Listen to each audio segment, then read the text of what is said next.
മുനമ്പം ജനത ആഴക്കടൽ മണൽ ഖനനത്തെ എതിർക്കുന്നവർ, വന്യജീവി ആക്രമണത്തിൽ പ്രതിഷേധിക്കുന്നവർ, ആശാപ്രവർത്തകർ തുടങ്ങി അവകാശങ്ങൾ നേടിയെടുക്കാൻ പോരാടുന്നവർക്കൊപ്പം ചേർന്ന് പ്രവർത്തിക്കണമെന്ന് Thiruvananthapuram archbishop Thomas J നെറ്റോ.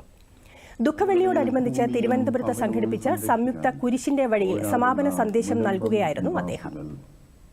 തൊഴിലും തീരവും ആഴക്കടൽ മത്സ്യ ആവാസ വ്യവസ്ഥയും സംരക്ഷിക്കാൻ കടൽ മണൽ ഖനനത്തിനെതിരെ പോരാടുന്ന തീരദേശ ജനത, വന്യമൃഗങ്ങളുടെ ആക്രമണത്തിന് ഇരയാകുന്ന മലയോര ജനതയുടെ സുരക്ഷയ്ക്ക് വേണ്ടി പ്രതിഷേധവുമായി മുന്നോട്ട് വരുന്ന ആളുകൾ, ഓണറേറിയവും വിരമിക്കൽ ആനുകൂല്യങ്ങളും ആവശ്യപ്പെട്ട് നിരാഹാര സമരം നടത്തുന്ന ആശാപ്രവർത്തകർ, ഭരണഘടന ഉറപ്പു നൽകുന്ന മതസ്വാതന്ത്ര്യവും ന്യൂനപക്ഷ അവകാശങ്ങളും വീണ്ടെടുക്കാൻ പൊരുതുന്ന ജനവിഭാഗങ്ങൾ, ഇവരോടൊപ്പം ചേരാനും ഇവർക്ക് വേണ്ടി പ്രവർത്തിക്കുവാനും നമുക്ക് സാധിക്കുമോ?